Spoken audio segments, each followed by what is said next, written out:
Hey everyone, good evening to all of you. So guys, इस video में मैं आपको एक अपडेट देने आई हूँ और अपडेट ये है कि यूपी पीसीएस का जो एग्ज़ाम फॉर्म है वो आ चुका है। और सबसे पहले तो मैं यही कहूँगी कि अभी तो यूपी पीसीएस 2024 में जो एग्ज़ाम हुआ था उसका भी रिजल्ट भी नहीं आया है और 2025 का नोटिफिकेशन आ भी गया है।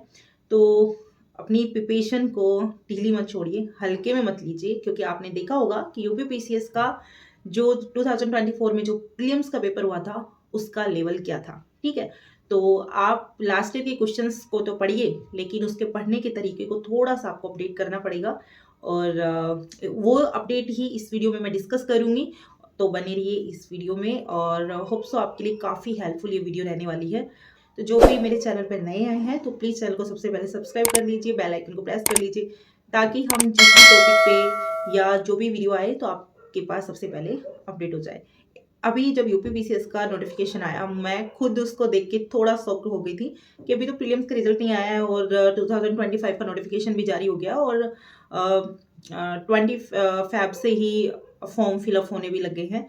तो सबसे पहले तो मैं यही कहूँगी कि आप जो भी इसकी प्रिपरेशन कर रहे हैं लास्ट 1 and 2 ईयर से, या जो भी मेंस लिख चुके हैं वो उनको ज़्यादा नॉलेज होगी।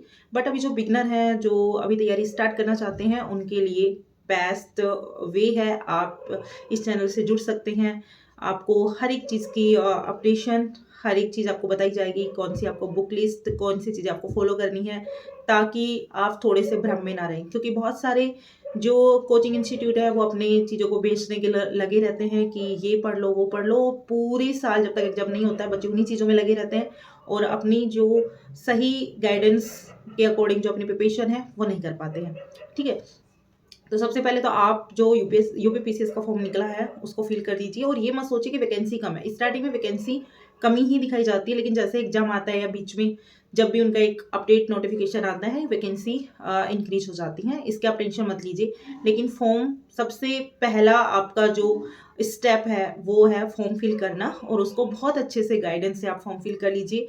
यहाँ पे फॉर्म फिल कैसे किया जाएगा वो डिटेल यहाँ पे नहीं बताई जाएगी, क्योंकि बहुत सारे यूट्यूब चैनल पे आप जब भी डालोगे कि how to fill form for UP PCS, तो आपको वो सारी चीज़ें आपको मिल जाएंगी। जिस भी कैटेगरी से आप बिलोंग करते हो, मैं चैनल से करती हूँ तो मुझे मुझे एज ए कोई ज़्यादा दिक्कत नहीं होगी। लेकिन जो भी ओपीसी की सर्टिफिकेट है, ईडब्ल्यूएस का सर्टिफिकेट है, या फोटो अपलोड किस तरीके से होगी, और ज़्यादा पुरानी नहीं होनी चाहिए, सिग्नेचर वगैरह वो सारे आप उसमें गाइडलाइंस में पढ़ लीजिए और अपना सबसे पहले फॉर्म फिल कीजिए। ठीक है, देन उसके बाद हम आएंगे यहाँ पे प्रिपरेशन पे। इसकी बेस्ट बुक लिस्ट की वीडियो मैं नेक्स्ट वीडियो लेके आऊँगी, लेकिन इस वाले वीडियो में मैं थोड़ा सा आपको अपडेट दे देती हूँ, जिससे कि आपको थोड़ा आइडिया लग जाए और आप इधर उधर थोड़ा ना भटके। यदि आप जेन्युइन प्रिपरेशन करना चाहते हो और जेन्युइन आप इस एग्जाम को क्वालिफाई करना चाहते हैं, तो आपको एक सही वे में आपको प्रिपरेशन करनी होगी। ये नहीं है कि आप कुछ भी उठा रहे हो तो प्रिपरेशन हो जाएगी। तो सबसे पहले तो लास्ट ईयर के पीवाई को आप उठा लीजिए। अब ये मत सोचिए कि हमने तो लास्ट ईयर दिया था, उससे पहले भी पहले के पीवाई क्यू की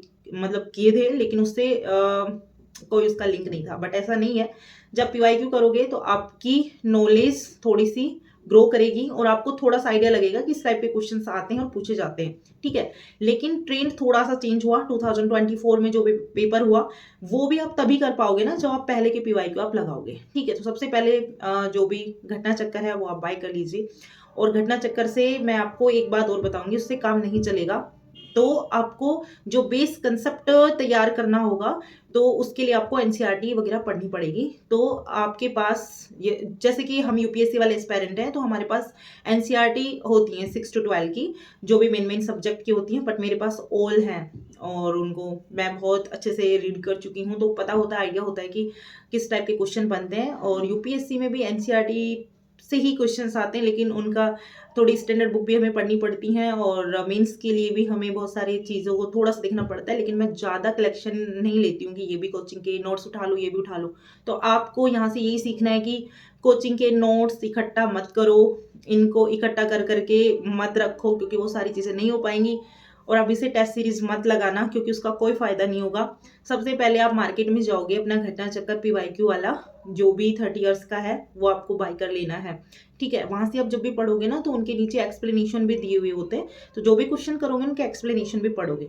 और आप एनसीईआरटी बुक्स आप खरीद सकते हो, या फिर आपको घटना चक्कर की ही मैं इसमें मेंशन कर दूंगी नेक्स्ट वीडियो में कि आपको ना पर्टिकुलर वही बुक भी खरीदोगे ना तो उसमें आपके सारे कॉन्सेप्ट क्लियर हो जाएंगे, उससे आपका मेंस का भी तैयार हो जाएगा मटेरियल और वो भी हो जाएगा। और भी अदर ऑथर की भी बुक आती हैं, वो भी आप खरीद सकते हो। मैं एक बार आपको दिखा देती हूँ ताकि आपको उससे थोड़ा आइडिया लगे। मेरे पास एक ये बुक है, ये जब मैंने यूपीएससी की प्रिपरेशन स्टार्ट करी थी उससे पहले बाई कर चुकी थी। ये महेश वनवाल की बुक है और ऐसे ही ऑल सब्जेक्ट की बुक आती हैं। तो इसमें एनसीईआरटी सार है, तो जैसे कि हम 6 to 12 के अलग अलग एनसीईआरटी पे बाई नहीं कर रहे हैं, तो आप कोई भी अच्छे ऑथर की एनसीईआरटी का जो सार उसमें दिया हुआ होता है उसमें से आपके सारे बेसिक कॉन्सेप्ट क्लियर हो जाएंगे, तो वो वाली आप बाई कर लीजिए। क्योंकि अलग अलग करोगे फिर आप सोचोगे यार हम पर्टिकुलर इसी की प्रिपरेशन कर रहे हैं, हम यूपीएससी की नहीं कर रहे हैं, और यूपीएससी वालों के पास तो ऑलरेडी होंगी तो उसमें तो आपको जाने की जरूरत है नहीं। लेकिन जो भी बिगनर है उनके लिए मैं बता रही हूँ कि आप जो एनसीईआरटी का सार है, जैसे घटना चक्कर की भी आती है इसी तरीके से, है ना, और भी एक दो बुक है वो मेंशन कर दूंगी, या फिर इसमें मैं टैग कर दूंगी, आप वहां से बाई कर सकते हो जाके, ठीक है। वो ट्राई करूंगी मैं इसमें टैग कर दूं तो वो आप खरीद सकते हो। तो इस तरीके से खरीद के अपना कॉन्सेप्ट एक बार क्लियर कर लीजिए।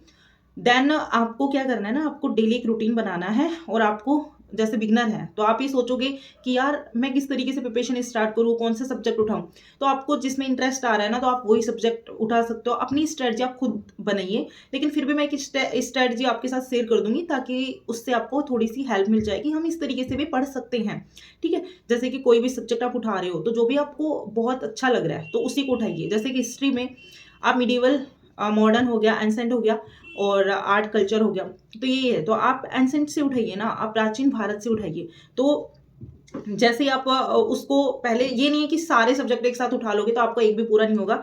आप कोई भी एक सब्जेक्ट उठाओगे, यानी हिस्ट्री में भी एक उठा रहे हो तो उसी को कंप्लीट करने की कोशिश करो, फिर उस पर लास्ट ईयर के पीवाईक्यू जो आ रखे हैं वो लगाइए, उससे थोड़ा सा आपको कॉन्फिडेंस आएगा और फिर आप अपने क्वेश्चन अच्छे से आराम से कर पाओगे और फिर आपको मन करेगा तैयारी। लेकिन हाँ, स्टार्टिंग में थोड़ा सा टाइम दो, और मैं एक अदर वीडियो लेके आऊंगी 21 डे चैलेंज की, जिससे कि आप अपने आप को परखोगे कि हाँ, कि मैं ये कर सकता हूँ, मैं इसमें तैयारी कर रहा हूँ, तो इसमें मतलब अपने आप को थोड़ा सा आप जांच पाओगे, यानी कि उस वीडियो से, और आप उस चैलेंज को करोगे तो आप डेफिनेटली आपको अपने आप को चेंज करने का एक वे मिलेगा। आप ये सोचोगे कि हाँ मैं ये कर सकता हूँ या नहीं कर सकता हूँ, आपको पता चल जाएगा। यदि उसको करने के बाद आपको मन में ये आता है कि आप कर सकते हो तो आप कंटिन्यू करिए और उस पर थोड़ा मेहनत कीजिए, ठीक है। अभी हम सी सेट की बात नहीं करेंगे, सी सेट के लिए मैं अलग से वीडियो लेके आऊंगी, उसमें आपको टेंशन लेने की जरूरत नहीं है। लेकिन अभी आपको जो भी, जैसे कि ज्योग्राफी है तो ज्योग्राफी की एनसीईआरटी काफ़ी अच्छी होती है। अब जैसे कि पीवाईक्यू लगाओगे तो आपको थोड़ा सा आइडिया लगेगा कि इस टाइप के क्वेश्चन आते हैं। और आप जैसे कि वर्ल्ड मैपिंग है तो वर्ल्ड मैपिंग के लिए आप यूट्यूब पे जाओ ना, किसी कोचिंग में आपको जाने की जरूरत नहीं कि आप किसी कोचिंग में जाके आप तैयारी करना चाहते हैं, आपको इतना गुमराह कर देंगे, आपको समझ नहीं आएगा कि मैं कहाँ फंस गया, कहाँ फंस गई। आपको तरीका आना चाहिए कि आपको किस तरीके से पढ़ना है। तो आप वर्ल्ड मैपिंग के लिए डालोगे यूट्यूब पे, आपको बहुत सारी वीडियो मिलेंगी। जिस भी टीचर की आपको समझ में आ रहा है उससे वर्ल्ड मैप कीजिए। ज्योग्राफी पढ़ने से पहले वर्ल्ड मैपिंग आनी आपको बहुत ज़्यादा जरूरी है। उसके बाद ज्योग्राफी की बात करेंगे, और धीरे धीरे मैं स्टडी ब्लॉग लेके आती हूँ, तो आप मेरे चैनल से जुड़ जाइए ताकि आपको पता चले कि इस तरीके से हम पढ़ाई करेंगे तो हमें फ़ायदा मिलेगा, और डेफिनेटली मिलेगा। क्योंकि मेरे से बहुत सारे स्टूडेंट्स जुड़े हुए हैं तो वो कहते हैं कि आपकी वीडियो देख के हमें कॉन्फिडेंस आता है और हम उसी तरीके से फॉलो करते हैं, तो हमारा पढ़ने की जो सिटिंग पावर है वो काफ़ी अच्छी हो जाती है, ठीक है। तो as a mentor, as a guide मैं आपको गाइड करती रहूँगी, और ताकि आप भी उस तरीके से उस चीज़ को फॉलो कीजिए ताकि आपको सच में हेल्प मिले। और आपको किसी भी, मैं यहाँ पे फ्री में आपको सारी चीज़ें बता रही हूँ, आपको कहीं पे जाने की ज़रूरत नहीं है। क्योंकि आप इधर उधर भटकोगे तो रह जाओगे भटकते हुए। कोचिंग में कुछ नहीं है, आप कोचिंग के नोट्स आप इंक्लूड कर सकते हैं बेस्ट, और साथ ही साथ आपको एक चीज़ करनी है कि डेली करंट अफेयर पढ़नी है। यूपी स्पेशल को अभी ज़्यादा पढ़ने की जरूरत नहीं है, क्योंकि यूपी स्पेशल से देखा था कि इस बार 1-2 क्वेश्चन आए थे, ज़्यादा क्वेश्चन नहीं आए थे। और ज़्यादा वैसे भी आते हैं तो लास्ट ईयर का ट्रेंड भी देखें तो 6 से 7 क्वेश्चन ही आते हैं, इससे ज़्यादा क्वेश्चन नहीं आते हैं। लेकिन हम ये सोचते हैं कि हमारे लिए एक एक नंबर भी हैं, तो आप लास्ट में भी इसको पढ़ोगे ना तो ज़्यादा बड़ा नहीं है यूपी स्पेशल पढ़ने के लिए कि आप सबसे पहले यूपी स्पेशल को पढ़ने लग जाओ। बट यूपी स्पेशल के लिए भी मैं आपको बता दूंगी। और देखते हैं कुछ हम नया चैनल वैनल अपडेट कर लेंगे तो टेलीग्राम पे, जिससे कि वहाँ पे मैं सारी वो चीज़ें अपलोड कर दूं, तो ताकि आपको हेल्प मिल जाए एज ए नोट्स। तो बट अभी इतना ही, मैं इसमें बस यही बताने आई थी कि आपको एक तो यूपीपीसीएस का फॉर्म निकल गया है, उसको फिल कर लीजिए। सबसे पहले आपको यही करना है, उसके बाद अपनी तैयारी को थोड़ा सा स्टार्ट कर लीजिए। फिर उसके बाद हम सिलेबस डिस्कस करेंगे, उसके बाद हम प्रिपरेशन किस तरीके से करेंगे, और हम एक चैलेंज लेके चलेंगे कि इस टाइम में हम ये चीज़ें पढ़ेंगे, ताकि हम उसी तरीके से पढ़ाई करें और काफ़ी हमारे लिए हेल्पफुल रहे और हमें कहीं जाने की जरूरत ना हो। ठीक है, तो इस वीडियो में इतना ही, मिलते हैं नेक्स्ट वीडियो में, और तब तक बाय बाय।